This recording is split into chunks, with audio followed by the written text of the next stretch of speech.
You've heard the myths of the Ottoman Harem silks, sapphires, and pleasure, but what if I told you it wasn't a dream, it was a prison, and for one young queen it became the place her name and her sanity were lost, not to death, but to something colder. Sunlight stabbed through high, lattice-filtered windows, throwing dagger shadows across the marble floor. Nurbanu's silk slippers whispered against stone cold enough to burn. She kept her gaze lowered as instructed, seeing only the hem of the Kalfa's indigo robe sway ahead. They passed beneath an archway carved with impossible geometries, its apex lost in gloom. The air thickened, rosewater, ambergris, and beneath it something dank, earthy, like roots pushing through a tomb wall. Rows of eunuchs flanked the corridor, still as obsidian statues. Their shaved heads gleamed, their eyes fixed forward held no reflection, no life, only vacancy. She felt their gaze like insects crawling over her skin despite their stillness. They don't blink, she realized. None of them blink. The bathhouse was a cavern of stolen light, steam coiled like spectral serpents above a sunken pool lined with turquoise Iznik tiles. Silver faucets shaped like roaring lions poured steaming water that smelled faintly of cloves and salt. Their fingers, tipped with henna'd claws, plucked grapes from silver bowls. Their laughter was a brittle sound, sharp as shattering glass, dying the instant Nurbanu entered. Eyes like polished jet appraised her. Her Crimean complexion, the curve of her neck, the tremor in her hands. Dilruba, a woman whose beauty was etched with fine spiderweb cracks around haunted eyes, offered a porcelain cup, Persian sherbet, little dove, sweetness to ease the bite of the cage. The liquid was cloying thick. It tasted of overripe figs and ashes. That first night, thirst woke her. Moonlight bled through the lattice, painting barred stripes across her thin mattress. The silver ewer gleamed on the low table. As she reached, her knuckles grazed the iron-banded door set into the alcove's far wall. Forbidden. The metal wasn't cold, it was hungry. A deep, subsonic hum vibrated through the wood, a resonance felt in the bones not heard. Thump, thump, like the slow, deliberate heartbeat of the palace itself. She snatched her hand back, her skin prickled, days dissolved into ritual, awakening to the silent presentation of folded garments, baths under the Kadınlar's watchful silence, meals taken alone on a low stool, delicate morsels of lamb and saffron rice that turned to dust on her tongue. The rules were bars of polished steel. Lower your eyes, speak only when addressed, never ask why. The Sultan remained a phantom, a pressure in the stifling air. Rumors drifted like poison smoke. He preferred his women silent as statues, pliant as warm wax. He collects beauty, Dilruba murmured one afternoon in the stifling stillness of the embroidery room. Needles flashed, silks whispered, but beauty fades. Or, her needle paused, hovering over a half-stitched nightingale. Her gaze slid towards a high, narrow window, barred and overlooking a sheer drop to the Bosporus far below. When the candles go out in the corridor, that's when you pray. Pray the shadow forgets the shape of your face. The next evening, the robe laid out for her was wrong. Heavy brocade, yes, emerald green threaded with gold. But the fabric felt stiff, brittle against her skin. It smelled faintly of camphor, and something else, salt, or the iron tang of dried blood. She touched the collar. Her fingertips came away gritty. Luxury became a gilded suffocation. The intricate patterns on the walls seemed to writhe if stared at too long, geometric vines tightening like nooses. The perfumed air curdled, carrying whispers beneath the silence. Not words, sighs. The rasp of silk against stone somewhere unseen. The constant drip of water from a hidden fountain echoed like a ticking clock counting down to nothing. She walked the same corridor daily to the prayer niche. Sun-dappled marble, familiar arches. Then one morning she halted. Her breath caught. The archway ahead was wrong. Sharper, darker. Crumbling Byzantine brick peeked through cracked plaster where smooth Ottoman tile should have been. Beyond it stretched a hallway she had never seen. Narrow, shadow-choked, descending into utter blackness. Dust motes danced in a single shaft of pallid light. The air escaping it was frigid, smelling of wet stone, mildew, and the sharp animal musk of trapped fear. Panic fluttered in her chest like a caged bird. She glanced back. The corridor behind her was unchanged. Sunlight, polished stone, utter normality.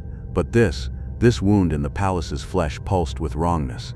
A low sound drifted from the gloom, a choked sob, abruptly silenced, as if a hand had clamped over a mouth. Nurbanu took an involuntary step forward, drawn by the terrible gravity of the unknown. Her slipper scuffed the edge where the familiar marble met the ancient dusty flagstones of the Phantom Hall. From the impenetrable blackness deep within the new old hallway, another sound answered her presence. Not a sob this time, a wet, ragged inhale. The sound of something or someone turning towards the light, towards her. The phantom hallway vanished by dawn. Nurbanu woke gasping, her thin camise clinging to sweat-slick skin. Morning light bled through the lattice, painting the familiar walls in honeyed stripes. No crumbling archway, no choking darkness, only the same gilded prison she had fallen asleep in. She pressed trembling fingers to her temples. A dream, a fevered nightmare. But beneath her nails grit, fine as grave dust. The palace unfolded as it always did, silent eunuchs bearing trays of figs and yogurt, the Kadenlar gliding past like ships of state, their faces smooth masks over whatever lurked beneath. Only one absence screamed louder than the rest. Dilruba's cushion in the embroidery room sat empty. Her half-finished nightingale, a burst of crimson thread against ivory silk, lay abandoned, the needle still thrust through its breast. "Where is Dilruba?" Nurbanu dared to ask the Kalfa. The woman's hands folding linens did not pause. "Dilruba." Her voice was polished stone. "There is no one here by that name." A chill spider walked down Nurbanu's spine. She turned to the other women. Their needles flew. Their eyes remained fixed on their work, as if a space had always been empty between them. The whispers began that night, not the usual sighs of the palace settling. This was something alive, wet, ragged breathing behind the iron-banded door in her alcove. The sound of fingernails dragging along wood grain. Once, just before dawn, a child's stifled weeping rose through the very tiles beneath her mattress, as if the foundation stones cradled bones that still longed to scream. She stopped sleeping. Instead, she paced. She counted steps. She mapped the palace in her mind, searching for cracks in its gilded skin. On the third night, a loose tile near her sleeping mat caught her eye, ever so slightly raised. Her fingers pried at it, nails splitting until it gave way with a groan of ancient mortar. The cavity beneath exhaled a breath of stale metallic air. Inside, wrapped in yellowed silk, a small book, its crimson leather binding flaked at her touch. The pages crackled as she turned them, revealing script in faded ink. Her script, word for word, page after page of her thoughts, her fears, dated 50 years before her birth. The final entry, ink splattered as if the quill had been ripped away mid-sentence. "The cold night came. I never saw the stars again." The diary slipped from her numb fingers. It hit the tiles and crumbled into ash. Morning brought no respite. The eunuchs who flanked her doorway each dawn now stood with eyes fixed on some distant horizon, their faces void as desert skies. When she spoke, a murmured greeting, a question about the day's schedule. Their silence was absolute, as if she had become glass, invisible. Her meals arrived cold, stone cold, even the steaming lamb stew, the fragrant pilaf, all chilled as if left in a tomb for hours. She lifted a spoonful, watching congealed fat glisten in the sunlight. The first bite tasted of dust and forgotten crypts. The mirrors lied next. Her reflection in the polished bronze oval flickered at the edges, as if viewed through heat haze. Then the crack, a jagged fissure splitting the metal from crown to collarbone, dividing her face into warring halves. She gasped, fingertips flying to her unmarred skin. The mirror's surface was smooth beneath her touch, unbroken, yet the fracture remained in the reflection, widening with each panicked breath. She fled to the courtyard, the one place where open skies still existed, but even here the walls pressed closer. The lemon trees, heavy with fruit, rustled though no wind stirred. Between their branches, glimpses of the Kadenlar watching from high galleries, their faces half hidden behind sheer veils, waiting. That night the candles did not come. No soft-footed servant arrived to light the brass lamps, no glow spilled beneath her door from the corridor beyond. Only darkness, thick and velvety, pooling around her. Somewhere in the suffocating black, a door groaned open, not the iron-banded one. This sound came from farther away, from the phantom hallway that shouldn't exist.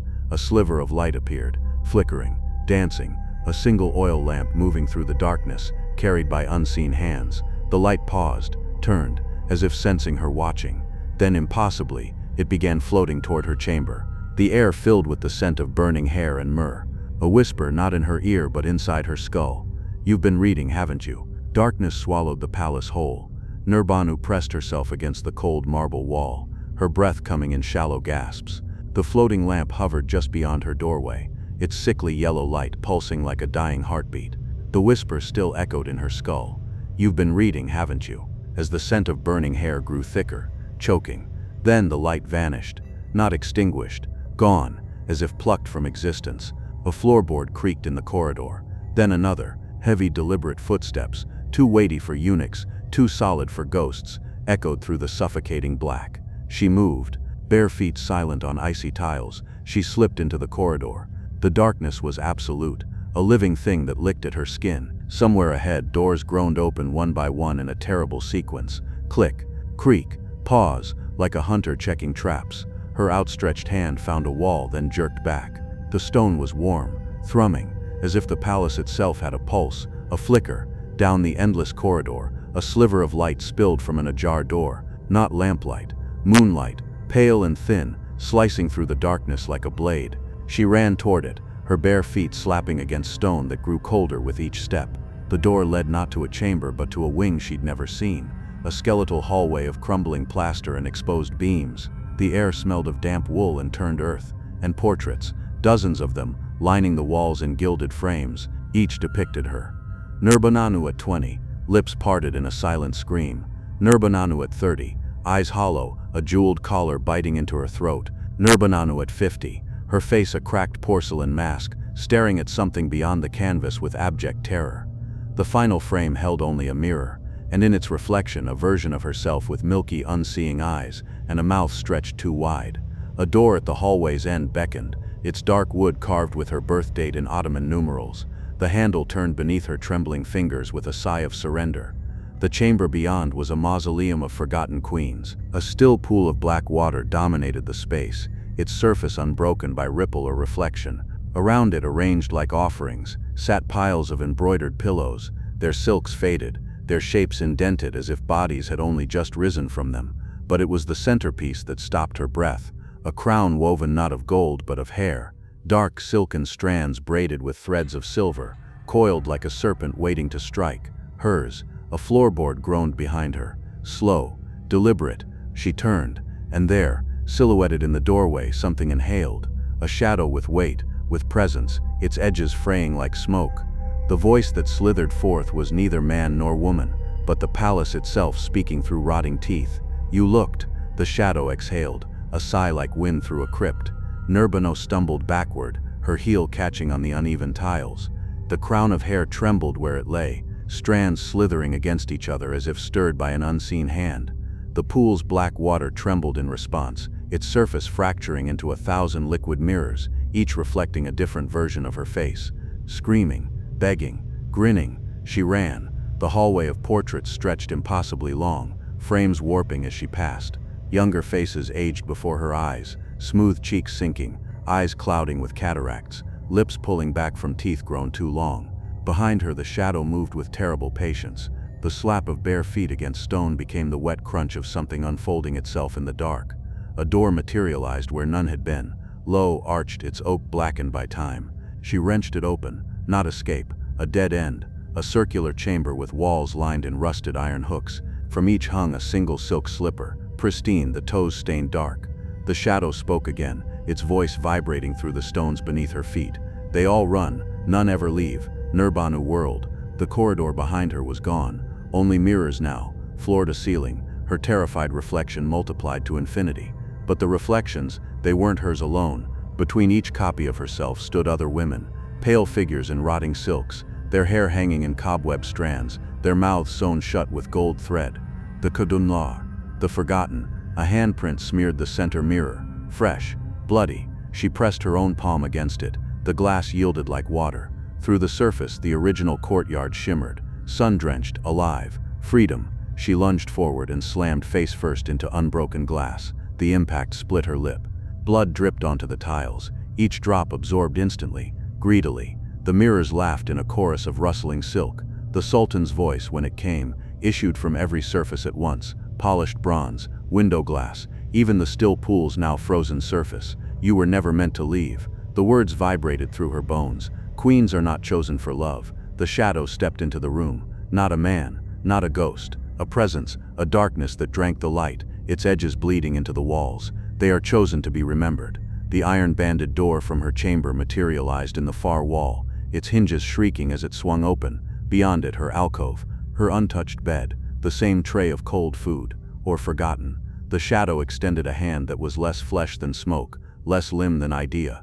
The crown of hair slithered across the floor toward it, lifting itself like a living thing. Nurbanu turned to the mirrors. The trapped women pressed their stitched lips against the glass, their eyes screaming what their mouths could not. One, Dilruba reached a skeletal hand up to pick at her golden threads. A choice. Nurbanu reached for the stitches at her own mouth. The first golden thread snapped with a sound like a dying breath. The new girl arrives in spring. She is younger than Nurbanu was, her cheeks still round with childhood, her fingers nervously pleating the silk of her robe as eunuchs lead her through the archway. The same sun dapples the marble. The same rosewater-laced air sticks in the throat. In the west wing, a door that wasn't there yesterday creaks faintly on its hinges. The Kalfa presents the rules with the same honeyed smile. Don't speak first. Don't ask questions. Don't touch locked doors. The girl nods, eyes wide with awe at the gilded bathhouse, the jeweled combs laid out for her use. She doesn't notice how the other women's needles pause just a moment too long when she passes, doesn't see the way their eyes flick to the ceiling when the first strange thump echoes through the pipes at night. On her third evening, as servants light the corridor lamps, one flame gutters out. No draft, no hand touching it, just darkness. The girl frowns. Why won't it? A hand clamps over her mouth. The oldest Kadun, her face a web of wrinkles, shakes her head once. The silence that follows is thick enough to choke on. That night the new girl lies awake. The lattice-patterned moonlight paints a familiar shape on her wall, a woman's silhouette, though she sits alone. From the courtyard below, a sound drifts up, humming, a lullaby Nurbanu's mother once sang. The notes are perfect, the voice is not. In the polished surface of a bronze mirror, two reflections flicker, the girl's wide, frightened eyes, and just behind her shoulder, a pair of lips stitched with gold, parting as the first thread snaps, a whisper warm as a grave's breath. Now you see. Fade to black.